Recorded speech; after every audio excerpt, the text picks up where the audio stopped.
Mon Seigneur et mon Dieu, je crois de tout mon cœur que tu es ici, que tu me vois, que tu m'entends. Je t'adore à genoux devant toi. Je te demande le pardon de mes péchés et ton aide pour faire de mon mieux ce moment de prière. Marie, ma mère immaculée, Saint Joseph et mon ange gardien, intercédez pour moi.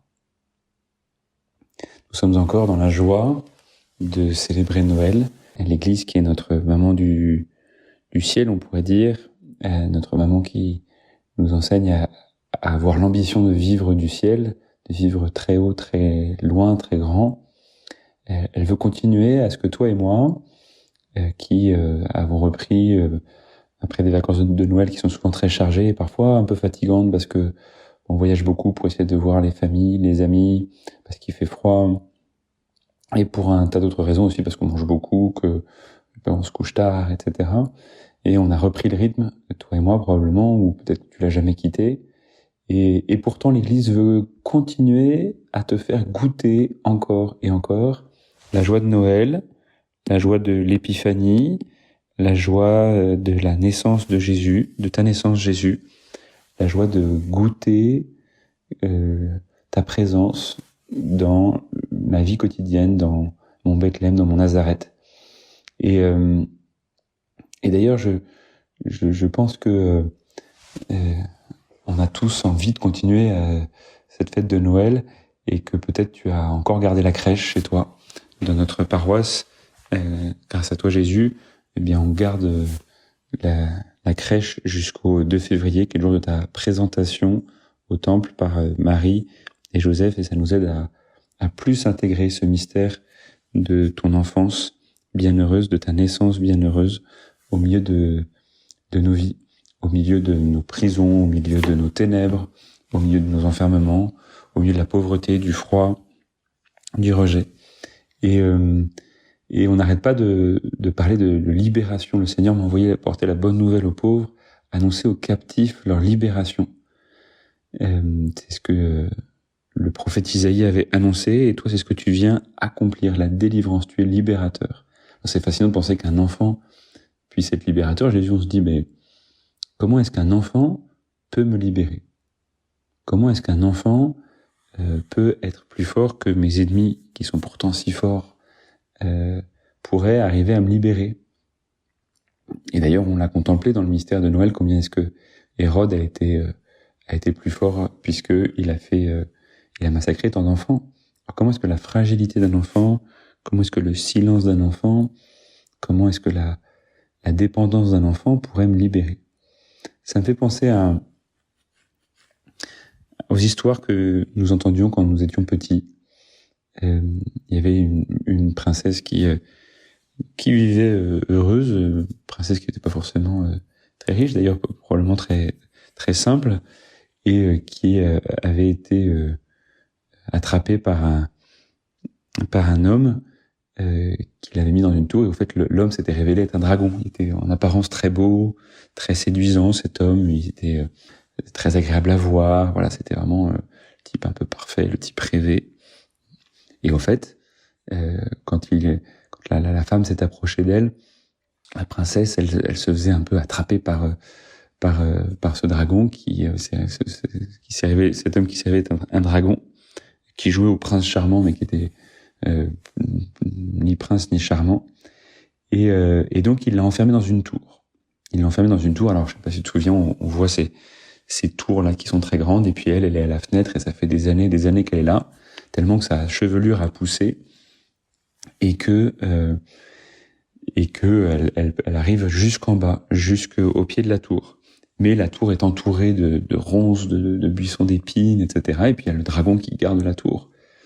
Et la princesse se demande comment elle va sortir et qui va enfin la libérer.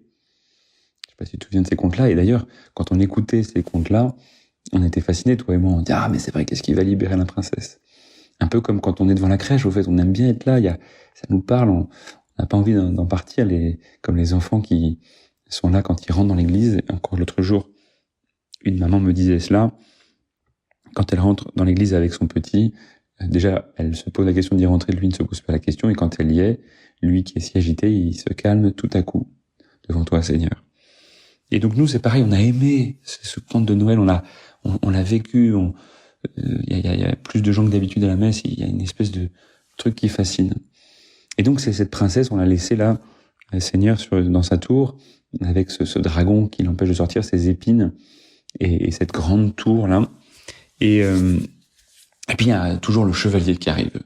Le chevalier qui est un type un peu errant, qu'on pourrait appeler grand pas, qui se promène dans le coin et qui entend les cris de cette princesse, et donc il s'approche.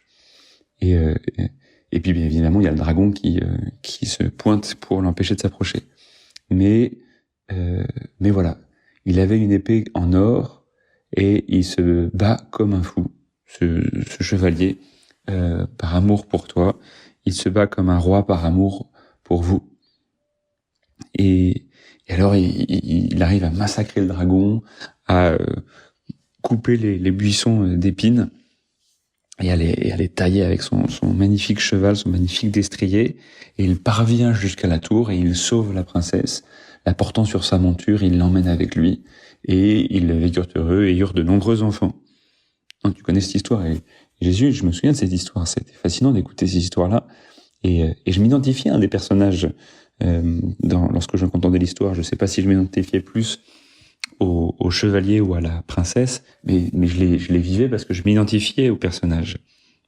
Un peu comme parfois on peut s'identifier à des personnages de l'Évangile. D'ailleurs, l'autre jour il y avait une paroissienne qui me racontait comment est-ce que elle avait été fascinée en lisant l'Évangile, parce qu'elle n'arrivait pas à quitter. Elle le lisait, elle disait, elle était prise par l'Évangile. Elle disait, mais est-ce qu'il va s'en sortir, Jésus? Est-ce que c'est Jésus, tu vas te sortir du complot des Juifs? Est-ce que tu vas te sortir de la mort? Est-ce que tu vas te sortir de la haine de ceux qui sont autour de toi?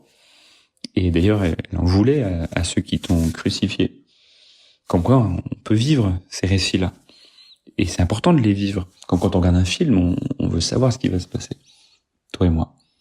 Et bien là, cette princesse qui est enfermée dans la tour, si tu peux me permettre, c'est toi. C'est la vraie version de toi, c'est ce que tu es vraiment.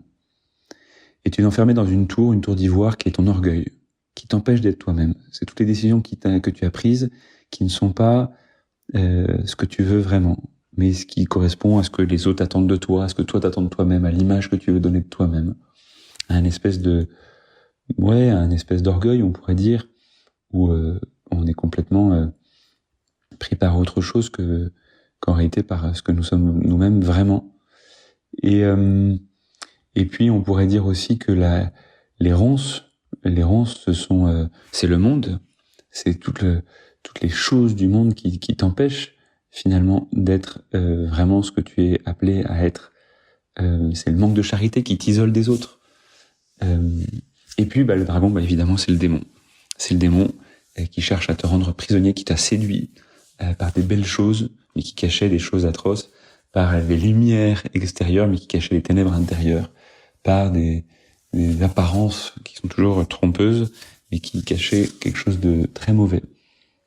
Et le Christ vient te sauver. Il a cette épée en or, et il se bat comme un fou par amour pour vous.